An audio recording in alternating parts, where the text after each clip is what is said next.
This is a test of my just reassembled rudder assembly.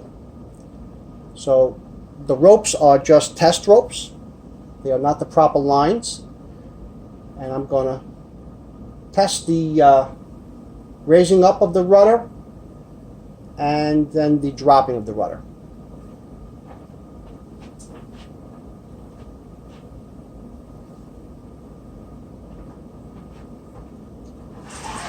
Beautiful. Outstanding. And now, the dropping of the rudder.